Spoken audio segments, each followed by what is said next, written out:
Kubernetes का चर्चा आजकल हर जगह है। चाहे आप क्लाउड के किसी भी शोबे से वाबस्ता हो, चाहे आप डेवऑप्स में हो, चाहे आप सिक्योरिटी में हो, चाहे आप क्लाउड डेवलपर हो, चाहे आप क्लाउड नेटवर्किंग में हो। क्यूबरनेटिस का ना सिर्फ आपने नाम सुना होगा, बल्कि हो सकता है आपको मैनेज भी करना पड़ा हो, या आपकी ऑर्गेनाइजेशन या आपकी टीम क्यूबरनेटिस को यूज़ करने के बारे में सोच रही हो। किसी भी डेवऑप्स की जॉब डिस्क्रिप्शन आप उठा लें, आपको क्यूबरनेटिस का लफ्ज़ उसमें ज़रूर मिलेगा। कुबरनेटिस के हवाले से काफ़ी सारी मैनेज सर्विसेज भी काफ़ी मशहूर हैं आजकल और बहुत वाइडली यूज्ड हो रही हैं, जिसमें AWS EKS है, गूगल क्लाउड का GKE है और भी काफ़ी सारे हैं। इस वीडियो में आज मैं एक्सप्लेन करने की कोशिश करूँगा बहुत ही सादा और आसान उर्दू में कि AWS EKS क्या है और कुबरनेटिस क्या है। इससे पहले कि हम AWS EKS को देखें कि AWS EKS क्या है और क्या करता है और कैसे हम उसको यूज़ कर सकते हैं, क्विकली हम चेक करते हैं कि कुबरनेटिस असल में क्या चीज़ है और क्यों ज़रूरत है इसकी, और किस प्रॉब्लम को कुबरनेटिस सॉल्व करने की कोशिश कर रहा है। सॉफ्टवेयर डेवलपमेंट के अंदर काफ़ी अरसे से अम, जो सबसे बड़ा प्रॉब्लम डेवलपर्स फेस कर रहे हैं, टीम फेस कर रही हैं, वो ये कि सॉफ्टवेयर का साइज़ बहुत बड़ा हो जाता है, और जैसे ही साइज़ बड़ा होता है सॉफ्टवेयर का, उसको मैनेज करना और उसको डिबग करना, उसको स्केल करना यानी कि उसको बढ़ाना काफ़ी मुश्किल होता रहता है। और आजकल की ऑर्गेनाइजेशंस में और आजकल की जो रिक्वायरमेंट है, उसके अंदर सॉफ्टवेयर के साइज़ेस बहुत ज़्यादा बड़े हैं। और जब मैं साइज़ की बात कर रहा हूँ, इसका मतलब ये है कि हज़ारों लाइन्स ऑफ कोड तो एक तरफ, बहुत सारी टीम्स मिलके एक सॉफ्टवेयर के ऊपर काम कर रही होती हैं। अब अगर हम पुराने तरीके पे चलें, जो कि एक अ, मोनोलिथ सॉफ्टवेयर कहलाता है, जिसके अंदर एक बिग और बड़ा एक पाइल ऑफ सॉफ्टवेयर होता है, और सारे के सारे लोग उसी के ऊपर मॉड्यूल्स में या तो काम कर रहे होते हैं या डिफरेंट पेजेस के ऊपर काम कर रहे होते हैं। लेकिन होता सॉफ्टवेयर का एक ही चंक है जिसके ऊपर सारे काम कर रहे होते हैं। अब जब इस सॉफ्टवेयर के को रिलीज करने के नए वर्जन की बारी आती है, तो पूरे सॉफ्टवेयर को दोबारा से रीडिप्लॉय करना पड़ता है, री राइट करना पड़ता है। और जो सबसे ज़्यादा मुश्किल पेश आती है वो तब, कि जब सॉफ्टवेयर के अंदर कोई बग डिस्कवर हो जाए। पहले तो ये कि उसको ढूँढना बहुत मुश्किल होता है कि सॉफ्टवेयर के किस हिस्से में बग है। अगर बग मिल जाता है लकीली, जल्दी या देर से, उसके बाद उसको ट्रबल शूट करने के लिए, उसको फिक्स करने के लिए पूरे सॉफ्टवेयर को ऑफलाइन करना पड़ता है, उसके बग फिक्स को अप्लाई करना पड़ता है और फिर दोबारा सॉफ्टवेयर को रिलीज़ करना पड़ता है। अब जो सबसे बड़ी मुश्किल इसमें पेश आती है वो ये कि जब हम एक बग को फिक्स करते हैं, तो उसका जो असर होता है वो बाकी उस सॉफ्टवेयर के हिस्सों पे भी पड़ता है। क्योंकि एक मोनोलिथ सॉफ्टवेयर के अंदर हर चीज़ बहुत टाइटली जुड़ी हुई होती है आपस में। आप हर चीज़ को अलग-अलग नहीं देख सकते। इस प्रॉब्लम को सॉल्व करने के लिए माइक्रो सर्विसेज का कंसेप्ट है, जिसके अंदर बजाय इसके कि हम एक बड़े सॉफ्टवेयर के चंक पे काम करें, हम उस सॉफ्टवेयर को डिवाइड कर लेते हैं छोटे-छोटे चंक्स में, जिसको हम कहते हैं हर सॉफ्टवेयर का पार्ट एक सर्विस है, और वो सर्विसेज आपस में कम्युनिकेट करती हैं, इंटरैक्ट करती हैं, बातचीत करती हैं, डेटा एक्सचेंज करती हैं, कोऑर्डिनेट करती हैं। इस माइक्रो सर्विसेज के जो कंसेप्ट है, इसमें जो सबसे अहम कंसेप्ट है वो है कंटेनर्स का। अब कंटेनर्स क्या चीज़ है उसके लिए हम अलग से वीडियो करेंगे, लेकिन एक बहुत हाई लेवल के ऊपर कंटेनर का मतलब सिर्फ ये है कि कंटेनर एक ऐसा छोटा-सा सॉफ्टवेयर पैकेज होता है जो कि ना सिर्फ अपने अंदर अपना कोड भी खुद रखता है, बल्कि जितनी भी इस कोड की डिपेंडेंसी होती हैं, वो भी उसी कंटेनर के अंदर होती हैं। इसमें लेकिन जो ऑपरेटिंग सिस्टम होता है वो इंक्लूड नहीं होता, अनलाइक वर्चुअल मशीन्स। इसका मतलब फॉर एग्जांपल अगर आप एक पाइथन का प्रोग्राम उठा लें, अब पाइथन के अंदर डिफरेंट मॉड्यूल्स होते हैं। आप उनको अपने प्रोग्राम के अंदर इंपोर्ट करते हैं और यूज़ करते हैं। अब ये जो मॉड्यूल्स होते हैं, ये उस कोड की डिपेंडेंसी होती है। तो हम करते ये हैं कि हम अपने पाइथन का अपना जो लिखा हुआ कोड होता है वो उठाते हैं, उसकी डिपेंडेंसी उठाते हैं और उसको पैकेज करके एक कंटेनर में डाल देते हैं। अब उस कंटेनर को हम कहीं भी किसी भी कंपैटिबल प्लेटफॉर्म के ऊपर रन कर सकते हैं। तो इसका जो फ़ायदा होता है, एक तो एक सॉफ्टवेयर का साइज़ छोटा हो जाता है, हमारी एक अलग इंडिपेंडेंट सर्विस होती है, उसको हम कहीं भी उठा के ले जा कर के रन कर सकते हैं। इसके अलावा इसके और बहुत सारे फ़वायद हैं कि इसको ट्रबल शूट करना आसान है। अगर आप अपनी एक कंटेनर को या एक सर्विस को आप फिक्स करते हैं, तो इसका इम्पैक्ट बाकियों पे नहीं पड़ता। और जितनी ये सर्विसेज होती हैं आपस में एक इंटरफेस के थ्रू बातचीत करती हैं, जिसको हम एपीआई बोलते हैं, एप्लीकेशन प्रोग्रामिंग इंटरफेस। इसकी मैं ज़्यादा डिटेल में इस वीडियो में नहीं जा रहा, इसको हम किसी और वीडियो में डिस्कस करेंगे। तो जस्ट टू रीआइट्रेट, या इसको अगर हम बहुत सिंपल अल्फाज में दोबारा देखें, कि आजकल के जो सॉफ्टवेयर हैं वो इंडिपेंडेंट छोटी-छोटी सर्विसेज पे मुश्तमिल है, जो कि आपस में एक इंटरफेस के थ्रू बातचीत करते हैं। अब ये जो आपस में कोऑर्डिनेशन है, इसको बोलते हैं ऑर्केस्ट्रेशन या कोऑर्डिनेशन। क्यूबरनेटिस एक ऐसा सॉफ्टवेयर है, एक ऐसा टूल है जो कि हमें अलाउ करता है, एनेबल करता है कि हम इजीली इन सारी माइक्रो सर्विसेज की कोऑर्डिनेशन को हैंडल कर सकें।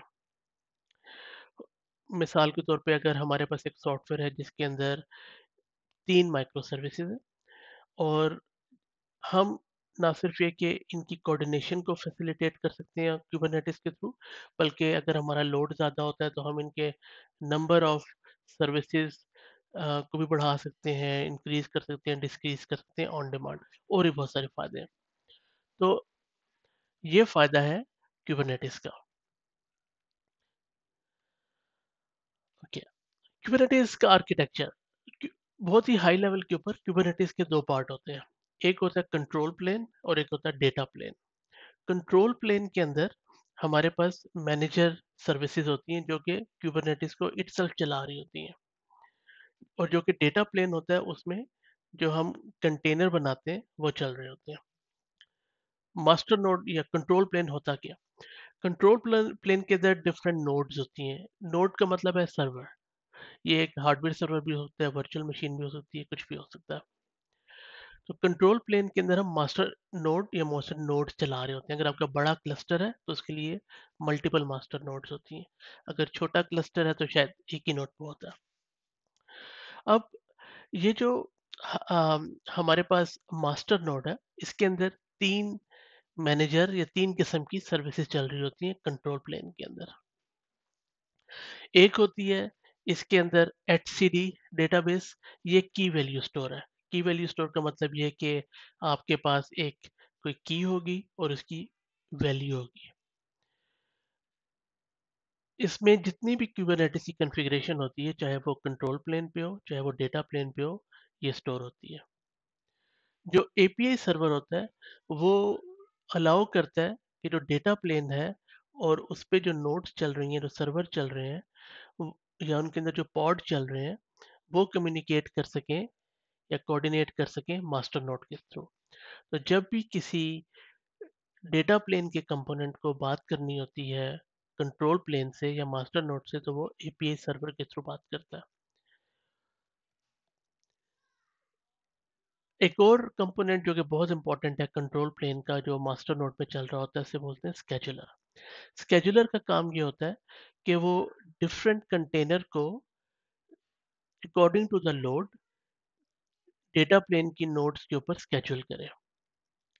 मिसाल के तौर पे इस डायग्राम के अंदर आपको नजर आ रहा है कि दो नोड्स हैं डेटा प्लेन के अंदर। इसके अंदर आपको नजर आ रहा है कि हर नोड के अंदर तीन तीन पॉड चल रहे हैं। पॉड क्या चीज़ है? अभी के लिए सिर्फ आप ये अज्यूम करें पॉड और कंटेनर एक ही चीज़ है। हम वैसे तो एक पॉड के अंदर मल्टीपल कंटेनर हो सकते हैं, लेकिन इसको हम बाद में डिस्कस करेंगे एक और वीडियो में। अभी पॉड और कंटेनर को आप एक ही समझें। तो जो भी हमारे पॉड होते हैं, जो कि एक हमारी बेसिकली एक माइक्रो सर्विस है, वो चल रही होती है नोड के ऊपर डेटा प्लेन में। अब मिसाल के तौर पे एक और पॉड आ जाता है या एक और माइक्रो सर्विस आ जाती है, जो कि हमने रन करनी है डेटा प्लेन में।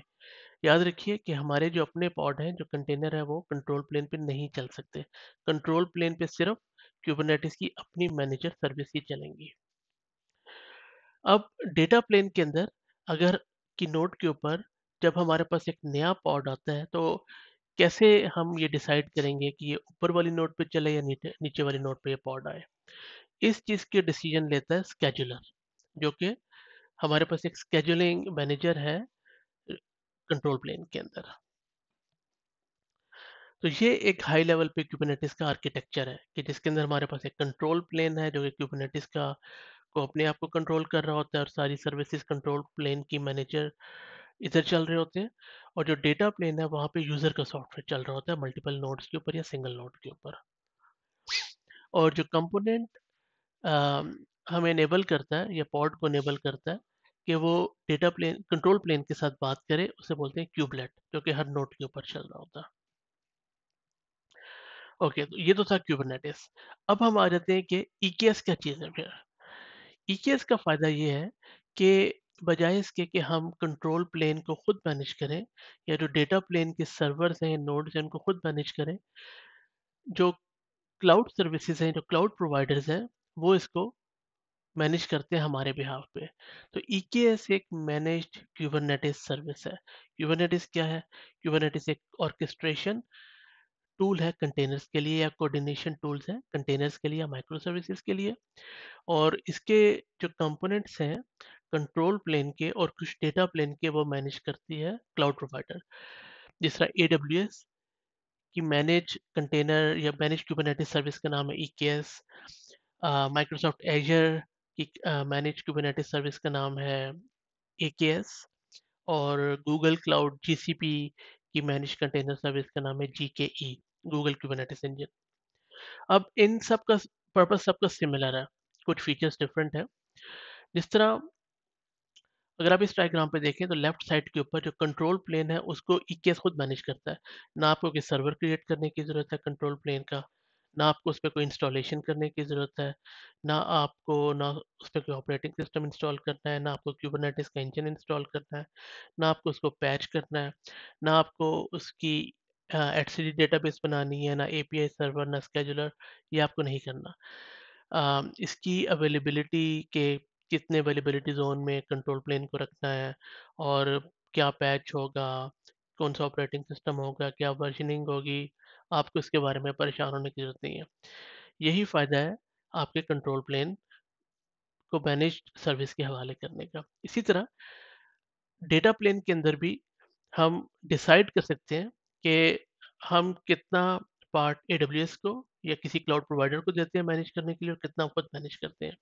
मिसाल के तौर पे एडब्ल्यूएस ईकेएस के अंदर आप कंट्रोल प्लेन तो एडब्ल्यूएस को देते हैं, डेटा प्लेन के अंदर आप डिसाइड कर सकते हैं कि अगर आप फारगेट यूज़ करते हैं, तो इसका मतलब ये है कि जो डेटा प्लेन की नोड्स हैं वो भी एडब्ल्यूएस खुद क्रिएट करेगी। आपने सिर्फ उसको बताना है कि ये मेरी डिज़ायर्ड स्टेट है, मुझे ये नोड्स चाहिए, इनका ये टाइप होनी चाहिए, साइज़ होना चाहिए, और एडब्ल्यूएस उसको खुद क्रिएट करेगी।